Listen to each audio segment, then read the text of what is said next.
En el verano de 1936, un grupo de generales intenta dar un golpe de Estado contra la República. Les apoyan monárquicos, falangistas, conservadores y la Iglesia Católica. En pocas semanas, los sublevados apresan a decenas de miles de personas, pero no han previsto qué hacer con ellas. En Extremadura, el teniente coronel Yagüe decide ejecutarlos en masa, porque, según dice, dificultan el avance de sus tropas.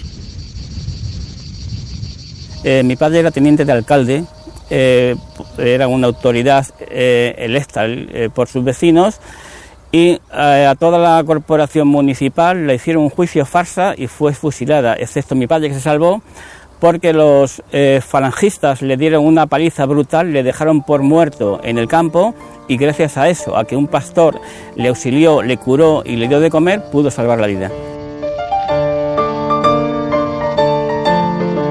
El 25 de agosto salimos para el frente de Extremadura.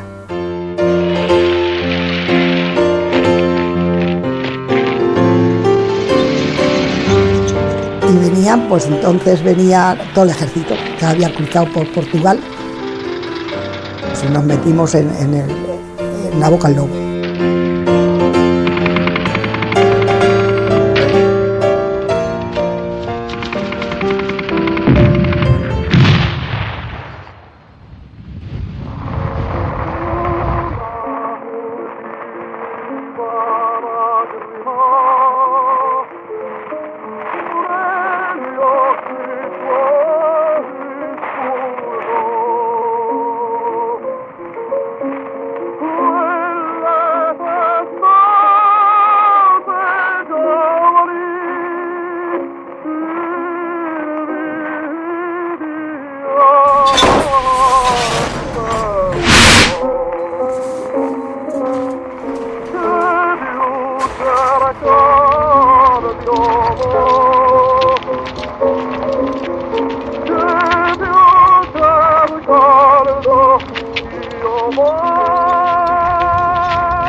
Pasan las calles camino de los campos de concentración en su totalidad 60.000.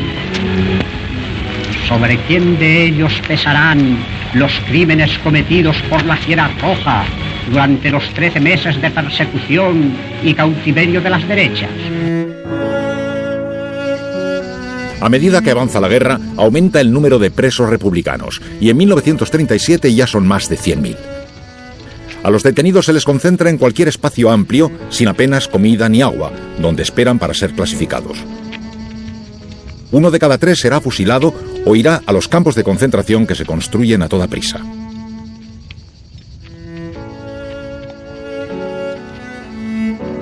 Aquel año, a Félix Padín le capturan en el Frente del Norte. Es clasificado como preso de guerra y le envían a construir su propio campo en Miranda de Ebro. Allí, los vigilantes les muelen a varazos todas las mañanas antes de ir a trabajar. Era raro el que se escapaba así, sin el palo, ¿entiendes? Te tenías que agachar y correr. Así era. Enfermedad, pues tenía que morir gente porque yo tenía forúnculo, sarna, viejos así, y el tifus. O sea que yo me salvé, no sé, por casualidad. Para conseguir la sumisión de los detenidos se utilizaba el castigo y la humillación, pero sobre todo se provocaba la desconfianza y el enfrentamiento entre presos. Al principio éramos todos presos y militares los que nos torturaban, pero luego ya empezaron a meter presos. Y aquí el jefe de los presos, era un catalán que se llamaba Pallares. Y entonces ya empezaron a ser ya los presos los que castigaban. Cuando lo de Teruel, aproximadamente en esos días de las batallas de Teruel, que habría aquí, no sé, a 18 grados, entonces había aquí unas temperaturas muy bajas, yo creo que sería por querer escaparse o alguna cosa, ataron al palo la bandera así tieso estaba, y a la mañana siguiente, el primer espectáculo que vimos, al compañero allí, tieso.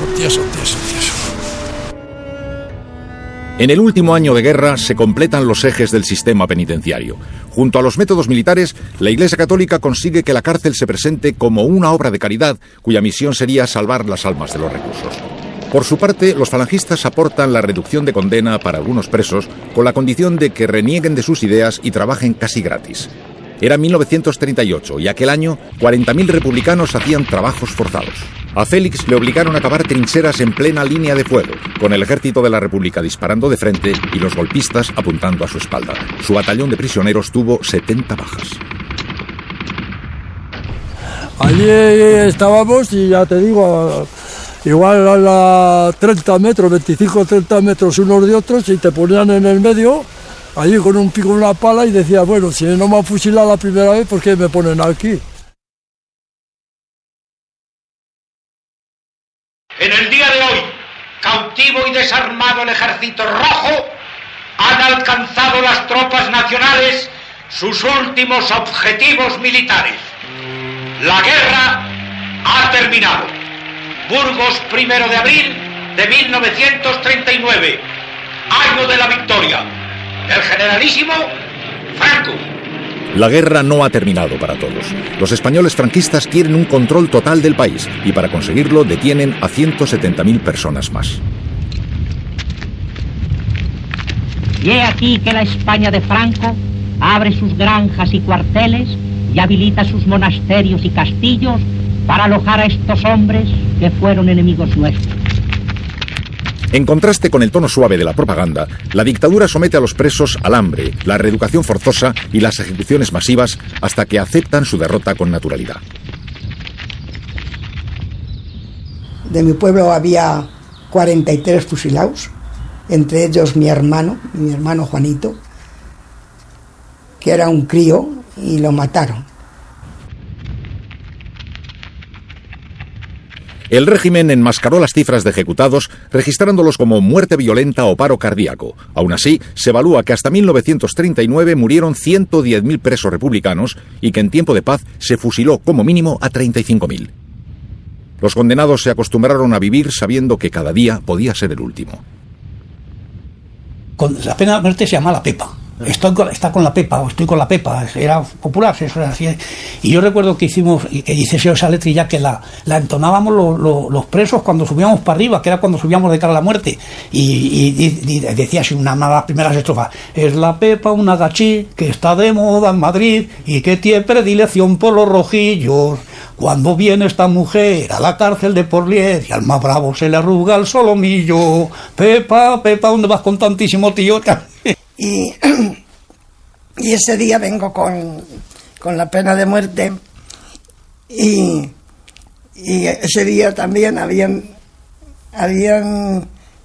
juzgado a una chica que era de un pueblo de por aquí cerca, no sé de dónde, y le echaron pena de muerte. Y decía, ¡ay, qué pena tan grande! ¡Ay, qué pena tan grande! Y las muchachas nos reíamos porque decíamos, pero ¿a qué se referirá? ¿A que la condena es grande o que tiene mucho sentimiento? ¡Ay!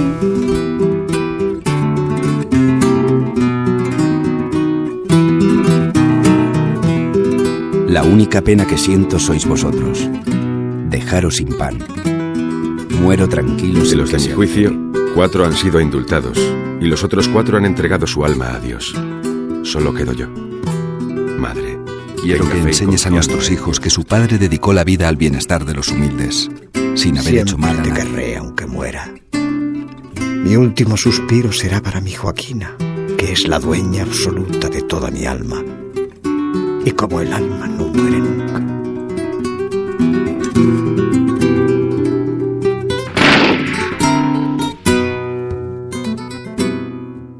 Para no hundirse, los reclusos se mantienen siempre ocupados y plantan cara con manifestaciones en los patios y huelgas de silencio de hambre. Era algo muy peligroso, teniendo en cuenta que solo editar un periódico clandestino comportaba la pena de muerte. Cuando estaban diciendo la misa, que estaban todos los hombres en la rotonda, se le ocurre a uno de Almazora cantar la Internacional. Allí se armó la de Dios, sí. Y nada, y al día siguiente a eso lo fusilan. Y después de unos días que nos trajeron unos de esos guardias de órgano, afusilaron, no sé si eran, no me acuerdo los que eran, pero en el patio. Y todos los presos allí cantando el carasol y un piquete de soldados apuntando por si algún se desmandaba. Y nada, los afusilaron.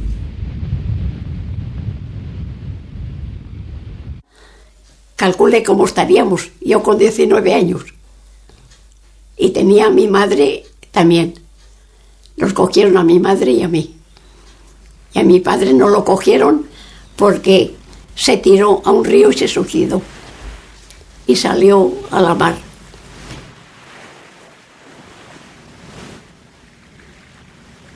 Nos llevaban las comidas, nuestra familia, lo que podían. A mí me llevaban panes, las ponía al sol para que se secara el pan, porque se ponía humoso, para que se secara y se quedara duro, y me lo tenía que partir con un canto. Y creamos pequeñas comunas, donde había 4 o 5 presos, y una madre, se llamaba una madre el que repartía la comida y tal. Pero en los primeros tiempos había uno nada más que recibía comida, que no era ni suficiente para él, la tenía que repartir entre 5 más. Y además lo duro que era eso, que tú sabías que tu familia se había quitado de su boca y de la boca de tus hijos para mandarte una pequeña cosa, una tortillita a la francesa, un huevo cocido, lo que fuera, y que le tenías que hacer luego 4 trozos, ¿no? Yo pesaría allí, pues calculo, no se llegaría a los 40 kilos. Y había hasta una cosa muy original, es que en aquel año, en el año 39 recuerdo, que los andaluces que había, comunes, sobre todo algunos que había andaluces, eran los que tenían alguna comida, porque las familias robaban aceitunas de los olivares y les mandaban paquetes de aceitunas. Bueno, pues por la mañana bajábamos como locos al patio porque había un mercadillo de huesos de aceitunas, que están más limpias que las bolas de billar, pero que se asimilan. Se comían las basuras que estaban en los basureros, las cortezas de naranja y esos que estaban en las celdas, y esos se morían tuberculosos. Allí formábamos en grupos de 50 y había un preso que era el cabo de esos 50. Cuando formábamos, él tenía que dar la novedad. Y yo recuerdo siempre que al dar la novedad decía 48 formados, 2 muertos. Y esos 2 muertos no eran los que habían salido a capilla para ser fusilados, que habían muerto de hambre o de frío, de inanición, pero todos los días. Moría mucha gente, claro. Efecto de las palizas y la desnutrición, ya lo creo.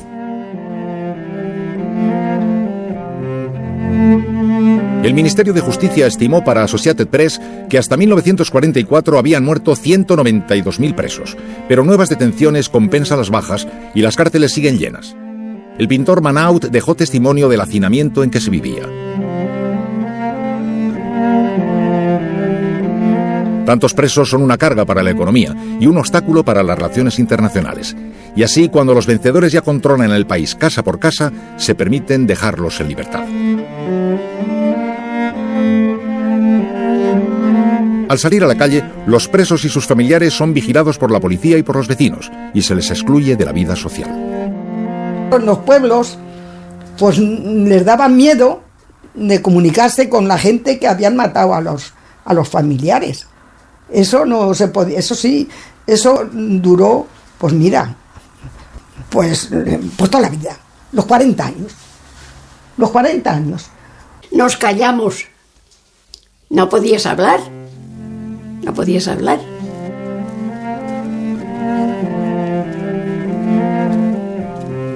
Los hijos son otra preocupación para los presos políticos y comunes porque el Estado puede internarlos en hospicios o darlos en adopción.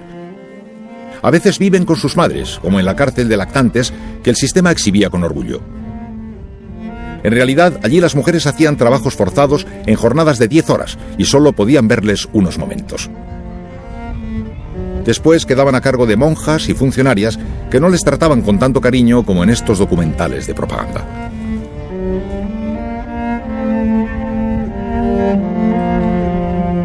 Mis padres pertenecían al POUM. Mi padre lo encerraron en la cedular o modelo de Valencia y mi madre en la convento Santa Clara. A poco tiempo, mi madre nos ingresó por un accidente que tuvo mi hermano y estuvimos con mi madre hasta pocos días antes de fusilarlos. Y me acuerdo de eso, que hacían unas cárceles con barro, que decía yo que eran cárceles, metía allí lagartijas y luego decía, cuando me preguntaba, ¿qué estás haciendo? Pues estoy haciendo una cárcel. ¿Y para qué la quieres? Pues para meter a las presas de republicanos. ¿Y dónde están las presas? Y les enseñaba las lagartijas que había cogido por allí, por el patio.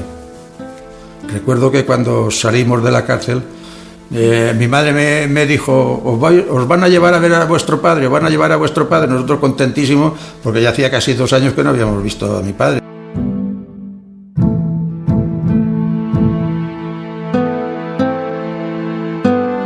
Entonces el preso que estaba en la misma puerta de la celda me cogió a mí en volandas, me pasó por encima de las cabezas, me fueron pasando unos a otros por encima de sus cabezas hasta llevarme donde estaba mi padre. Entonces mi padre me besó, fue un momento porque me llevaban en el aire, me dio un pedacito de lápiz, me volvió otra vez, entonces cogieron a mi hermano igual y ya no los vimos, a ninguno de los dos.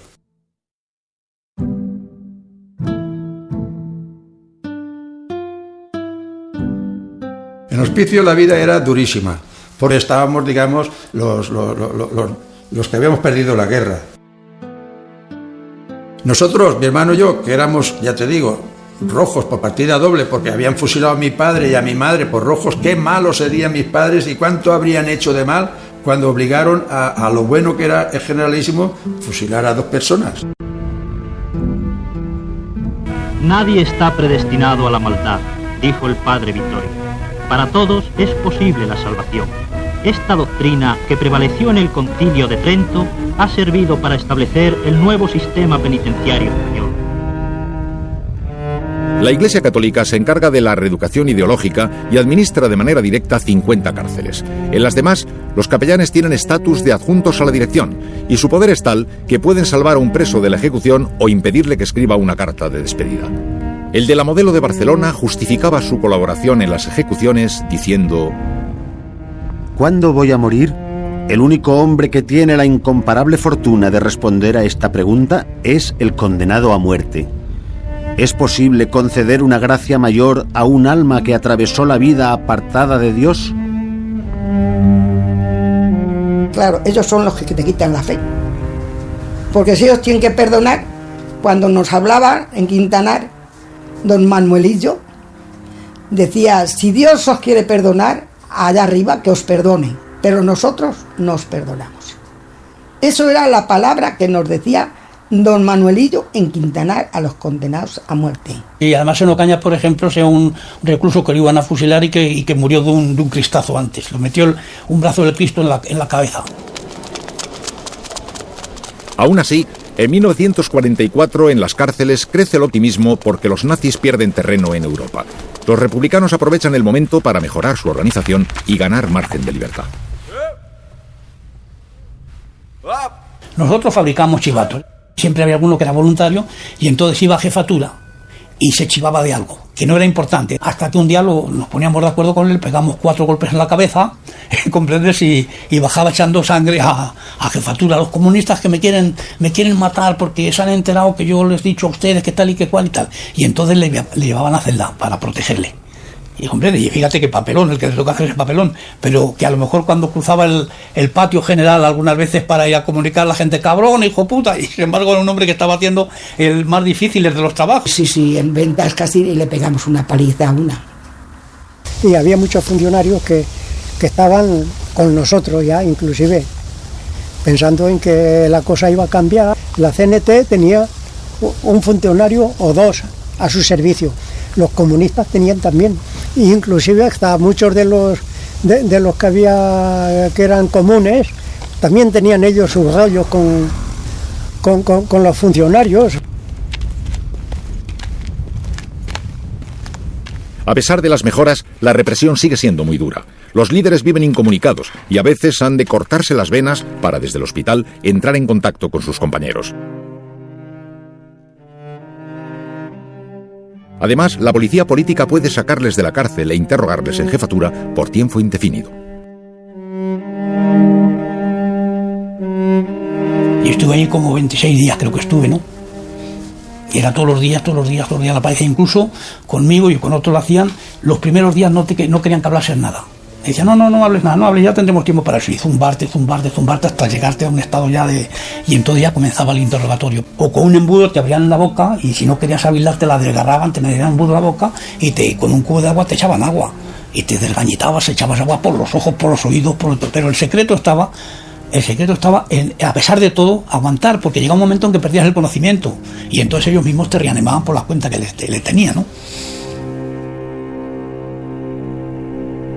Pegar nos pegaban siempre, pero el tiempo iba a favor nuestro, porque nosotros nos íbamos haciendo mayores a medida que íbamos cumpliendo años. Entonces llegaron un momento que ellas dijeron, si seguimos pegando a los muchachos, alguno se nos va a revolver. Digo yo que pensaron eso, porque contrataron a un celador y por menos de nada te pegaba un puñetazo que te tiraba al suelo. Se te partía un diente o te ponía un ojo morado, eso no pasaba nada. Llegó un día que estábamos haciendo la siesta. Entonces pasó el celador, vio que yo no estaba durmiendo, que estaba leyendo, me castigó sin la poca merienda que había, que pasabas un hambre terrible, te quitaban la merienda, te habían hecho polvo, porque era nada. Y se ve que yo alguna palabra le protesté, que me pegó un puñetazo en las narices que me tiró a tierra. Y me acuerdo que teníamos las 2 navajillas, la de mi hermano y la mía, pero que eran así, eran pequeñitas de nada. Y saco yo la navaja, fíjate tú que de eso, para defenderme yo con la navaja. Mira, si el primer puñetazo me lo pego sin motivos, el segundo me pegó otro, que fue ya con motivos, ya otra vez rodando yo por el suelo. Mira, me levanto lleno de sangre y revolcado del polvo, saco la otra navaja, y así como cuando se peleaban 2, unos apoyaban a uno y otros animaban al otro, ahí no, ahí todos los chiquillos hicieron un corro, mátalo, mátalo, mátalo. El hermano de Vicente hacía escapadas para ganar unos céntimos en la calle. Cuando las monjas lo descubrieron, le mandaron al reformatorio, que ocupaba un edificio anejo al hospicio. Eran días de Navidad, y los días de Navidad, lo extraordinario que nos daban era una mandarina y un trocito pequeño de turrón de cacao. Yo me guardé la mandarina y el trocito de cacao. Me pregunta, dice, ¿eso para qué te lo guardas? ¿Para dárselo a tu hermano? Y digo, pues sí señora, si puedo, se lo daré a mi hermano. Y entonces ella, llena de ira, ¿sabes? Porque se notó de ira, me cogió del brazo y me llevó casi arrastrando hasta el reformatorio y me metió a mí ya también allí.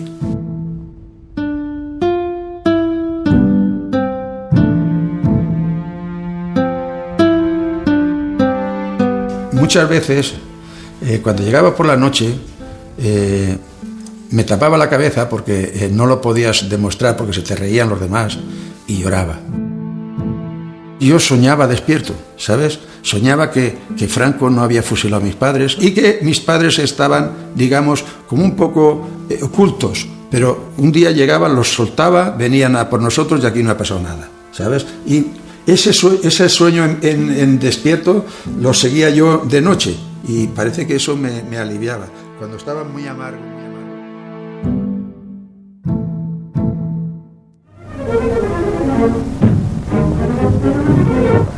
El último decreto de libertad condicional abre las puertas de las cárceles para numerosos condenados que se reúnen emocionadamente con sus familias.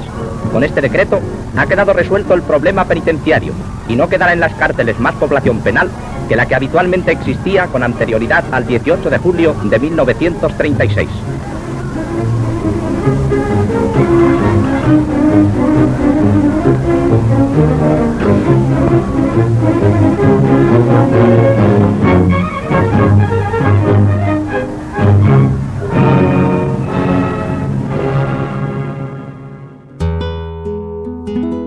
El indulto no es total, como dice la propaganda, y aún quedan 10.000 republicanos, pero desde 1947 los presos políticos ya están en minoría. A partir de ese año cambia la vida en las cárceles porque los comunes marcan las pautas de relación y son incapaces de actuar en bloque. Y por pura supervivencia acaban imponiendo la ley del más fuerte. No las queríamos. No teníamos las políticas, no teníamos relaciones con los comunes. La mayoría pues eran que habían robado 4 cosas para comer o no eran delincuentes profesionales ni mucho menos, ¿no? Políticamente eran inferiores. Y allí dentro vivían de nosotros. Lo que nos robaban a nosotros sobrevivían ellos.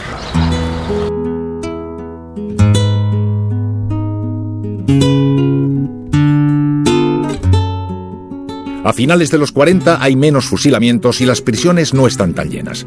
Pero el problema en la cárcel y en la calle sigue siendo comer todos los días.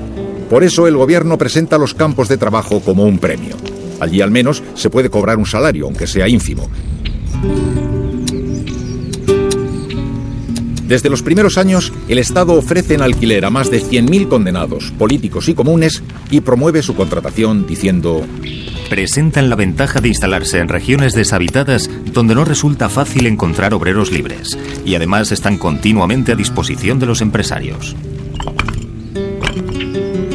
El campo de concentración del año 48, que yo conocí, es un negocio. Ya no es un tanto un intento de sometimiento a un vencido, es la forma de sacar de antiguos vencidos o de presos, sacarles dinero, sacar un negocio para mantener todo el aparato represivo del sistema.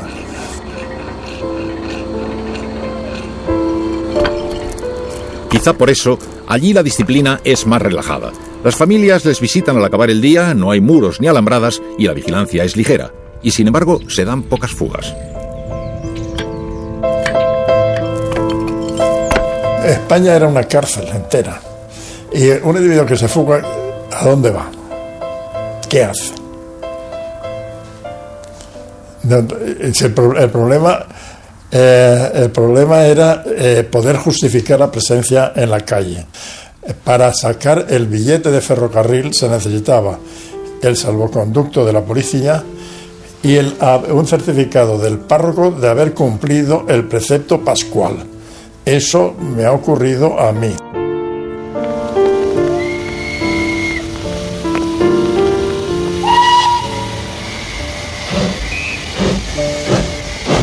Mis padres no volvieron nunca a sus pueblos y el desarraigo fue absolutamente brutal porque mi padre nunca quiso volver. Y luego ya cuando nos vinimos a Madrid para regularizar una herencia tuvo que entregarse y sufrió una condena de 30 años de prisión. Mi padre estuvo en las neveras, en celda de castigo, y al salir a la calle ya muy enfermo, nunca jamás volví a trabajar porque no podía realizar ningún esfuerzo físico. Yo recuerdo haberle visto tras las rejas, pero yo ignoraba que mi padre había sido condenado a 30 años por rebelión militar e ignoraban que esa sonrisa tan amplia y tan bondadosa pertenecía a una dentadura postiza que le habían quitado los dientes originales a golpes. Todo eso yo no lo sabía.